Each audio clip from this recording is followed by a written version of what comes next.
So welcome to the Only Healthcare Podcast. I'm Randy Vogenberg today with Michael Navin. And what we want to talk about is a recent event that was held in Denver, Colorado, and was dealing with the efforts by Rosetta Health and a program that they call Rosetta Fest this year, Rosetta Fest 25. And Michael was there, and we wanted to capture what were some of the learnings that happened there, or some of the conversations and topics that occurred during Rosetta Fest 25 in Denver, Colorado. The first question I have for you, Michael, is who attended the event? What was it like in terms of the people, the kind of mix of people that you were able to interact with out there? Yeah, thanks, Randy. And yeah, it was a really awesome conference. They did a great job. It was set up at the Colorado Convention Center, so plenty of space for interactions, opportunity to speak with folks. I think people that are familiar with this conference know it's not some major, large attended conference where you have tens of thousands of people like a health show or one of the large HLTH shows.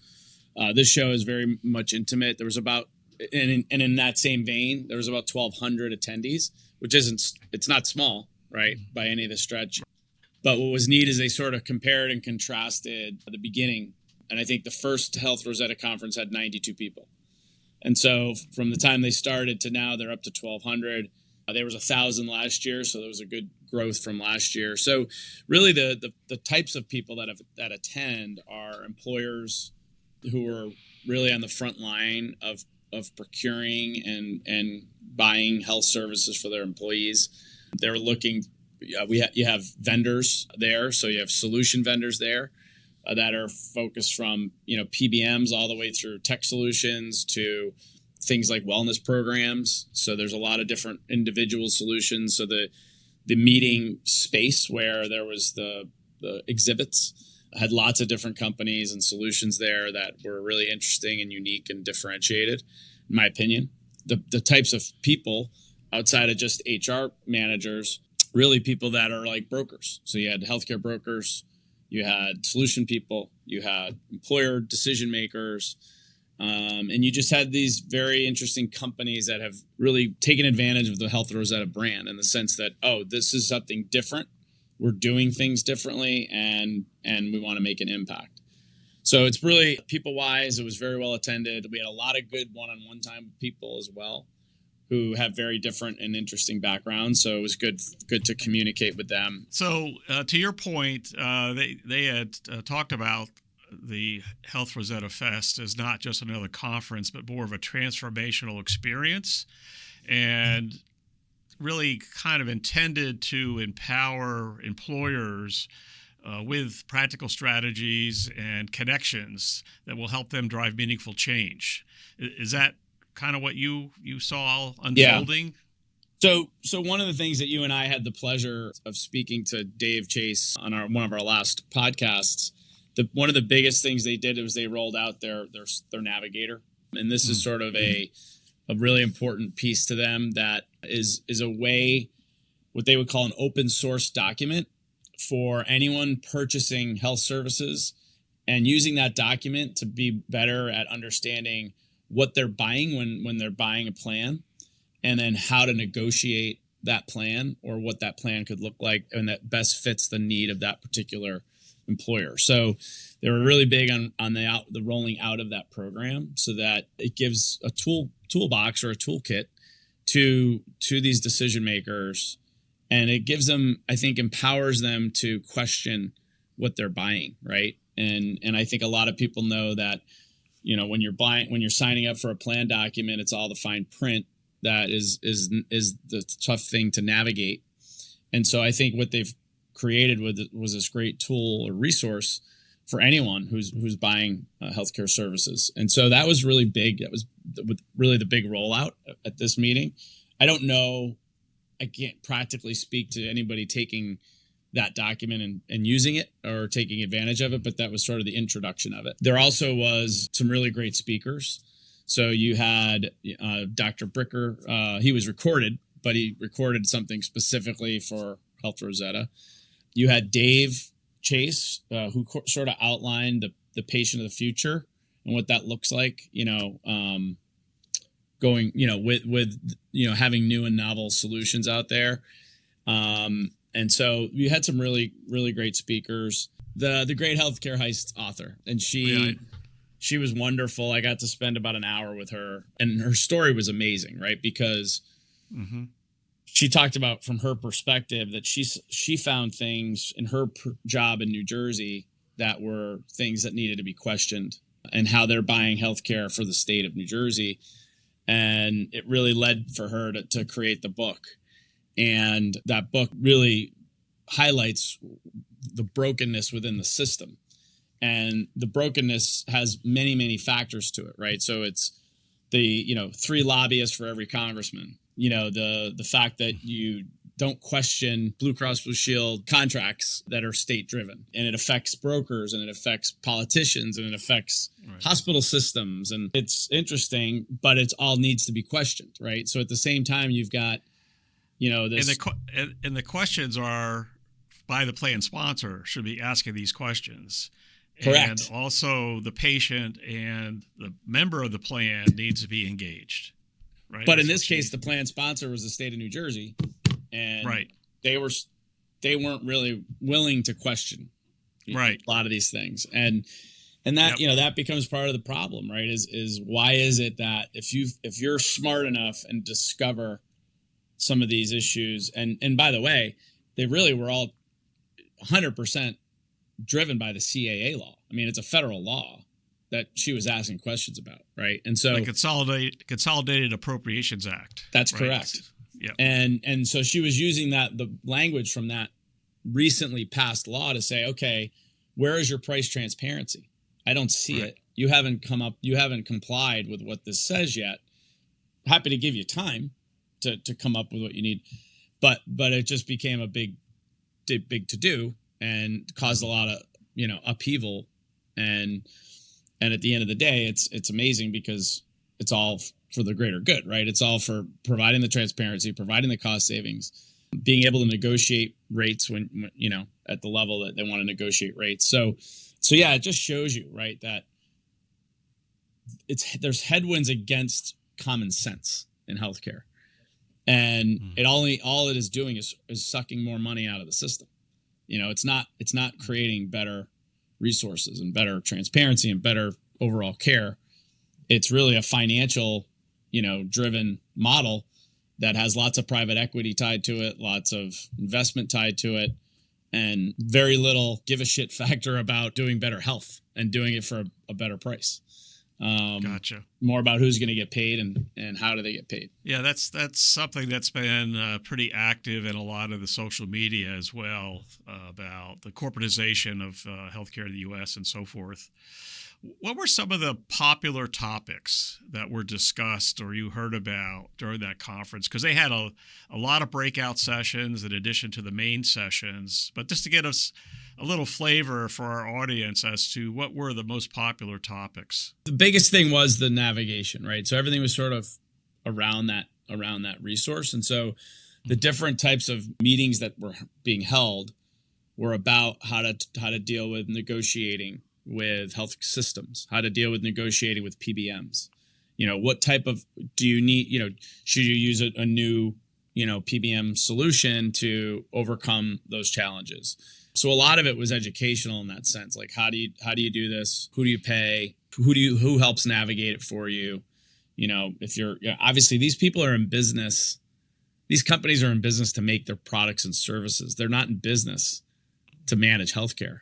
And so they have to learn. They have to work with point solutions. They have to work with vendors and consultants to help them kind of, get to the goal that they're trying to get to, which is give the best care to their employees while managing the budget of that and not putting their company out of business. So yeah, a lot of the topics were really driven around that education. There was certain vendors that kind of did their dog and pony on their products and services. A lot of direct primary care company presentations around how to work with direct primary care and the value and benefit of that as sort of like the hub of where you start. and then use care navigation to kind of then help, move the patient from place to place as needed. So yeah, the most of it was about the practical implications. There were some policy updates around what's happening in the government, both state and local.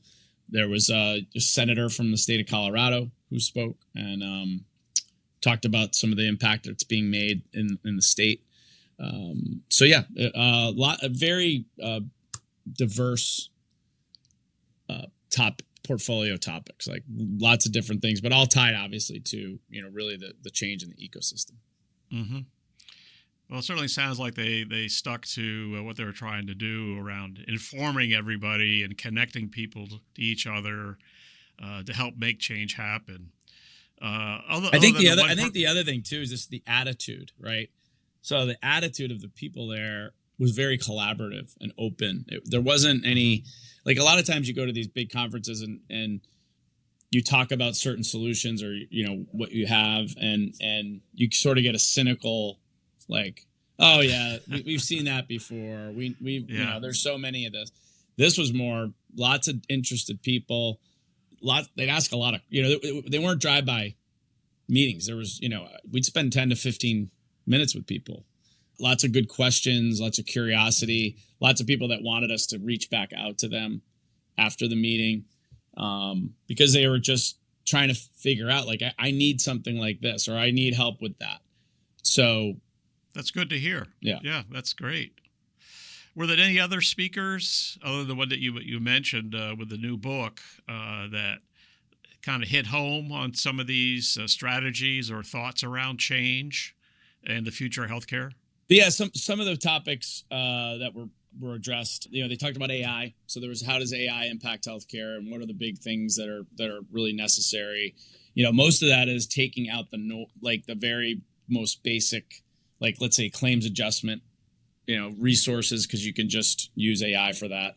And then instead of saying, oh, you're going to lose your job as a claims adjuster, within healthcare, because you're so knowledgeable and deep, it's going to open up care navigation jobs for those people, right? Where they're navigating on behalf of the patient, what questions to ask, what things should cost, things like that. So, they're talking about how the role will evolve from like a basic processor of claims where you use AI to just do the very, tactical work through more of a strategic role that these guys could play. So I thought that was really interesting, and because it really set the stage that, sure, AI has an impact, but there's also a lot of hands-on effort that takes place in healthcare.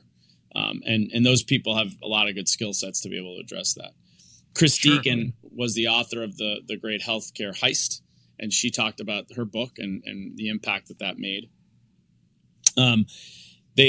Because of some of the issues around transparency and fiduciary responsibility, there was a talk about, really interesting, in fact, how do you look at healthcare almost like we looked at retirement and college planning, 25, 30 years ago, right? So how does healthcare sort of fall into that realm of, okay, I need to save money like I did for 401k for my retirement, and I need to save money like I do for education, and I also need to save money for healthcare, for my future healthcare planning, whether it's myself or a family.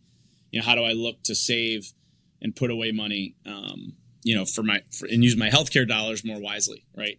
So they talked about that and the role of the fiduciaries within the corporations and what that can look like using financial, resources like financial planners, which I thought was really one of the more interesting topics. But then following that was mostly case studies, where businesses are using a different approach and seeing positive results, right? So there was a manufacturer out of the Midwest who received a Rosie Award, but they also were talking about how by bringing all of the healthcare on site to their business, because it is a hands-on business that's a manufacturing facility, that people can access all of their care right there, including pharmacy, right? So they can get their, they can go to a dentist, they can get checkups, they can do, even more complicated things like blood work and like EKG testing